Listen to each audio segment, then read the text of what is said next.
এই তিন নাদান বন্ধু নিজেদের জীবনের ফ্রাস্ট্রেশন কাটানোর জন্য চলে যায় ভ্যাকেশন নিতে। সেই ভ্যাকেশনে গিয়ে তারা তাদের হোটেল রুমে এক অদ্ভুত ধরনের বাথটব খুঁজে পায়। তো কোনো কিছু চিন্তা না করেই তারা সেখানে হেভি এক পার্টি করতে থাকে। কিন্তু একটু পরেই এক দুর্ঘটনায় তারা দেখেছে এই হট টবের ম্যাজিক্যাল পাওয়ারে তারা সবাই 20 বছর আগে টাইম ট্রাভেল করে ফেলেছে। ব্যাস আর কি লাগে।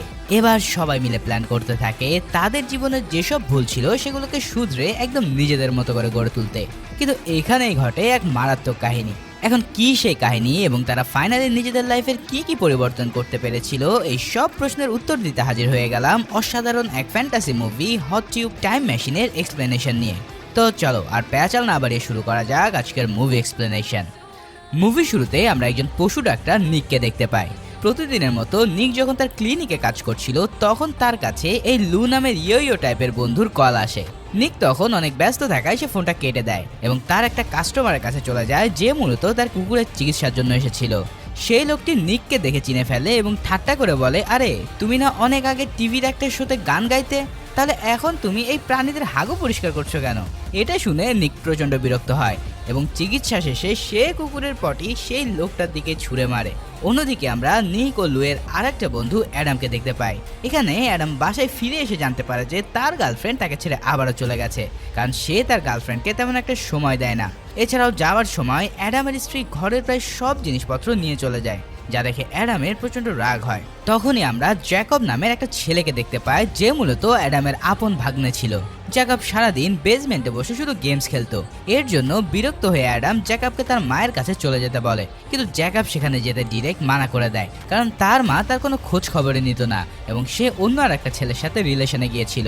তার বোনের এমন কার্যকলাপ শুনে অ্যাডাম অনেক বেশি হতাশ হয়ে পড়লে জ্যাকব বলে, আমি আর কোনোদিন আমার মায়ের কাছে যেতে চাই না, কারণ আমি শুধু তোমাকে আমার ফ্যামিলি মনে করি।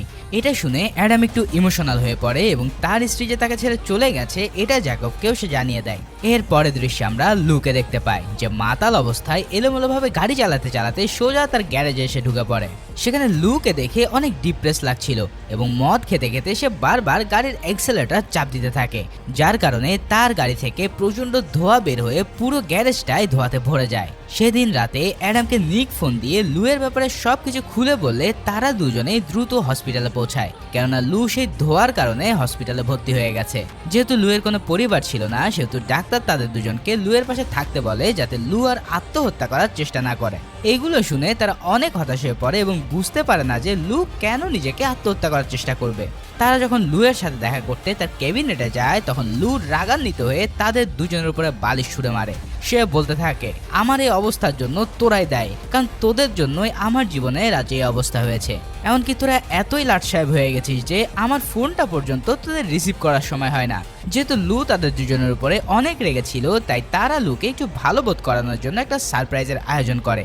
সেই সারপ্রাইজটা হচ্ছে লু যখন সুস্থ হবে তখন তারা একটা হোটেলে ঘুরতে যাবে, যেখানে তারা কলেজ লাইফের সময় একবার গিয়েছিল।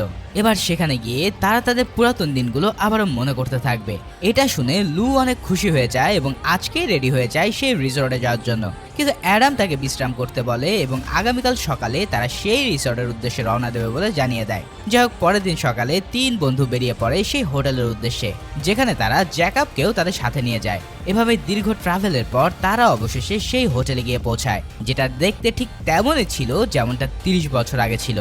হোটেলের ভিতরে গেলে ফিল নামের একজন হোটেল স্টাফ তাদের সাথে দেখা করতে আসে, যার একটা হাত কাটা ছিল এবং সে তাদের লাগেজগুলো তাদের বুক করার রুমে নিয়ে যেতে থাকে। রুমে পৌঁছালে তারা একটা হট টব দেখতে পায়, কিন্তু এই হট টবের ভিতরে একটা মৃত র্যাকুন ছিল আর এই কারণে সেখান থেকে প্রচুর দুর্গন্ধ বের হচ্ছিল।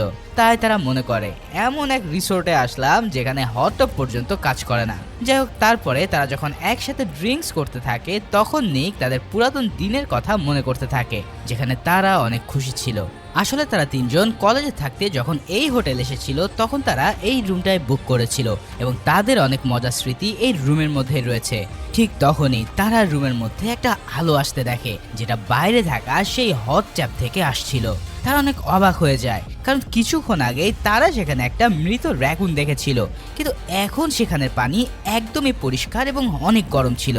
এত সুন্দর হট টব দেখে তারা আর লোভ সামলাতে পারে না এবং হট ট্যাবে নেমে সবাই অনেক মজা করতে থাকে।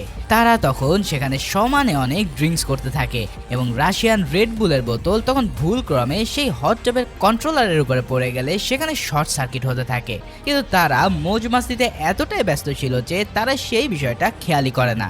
এভাবে সারা রাত পার হয়ে গেলে সকালে যখন তারা ঘুম থেকে ওঠে তখন লু একটা কাঠবিড়ালের উপরে বমি করে দেয়, কারণ রাতে সে এতটাই মদ পান করেছিল যে এখন তার হ্যাংওভার হয়ে গেছে।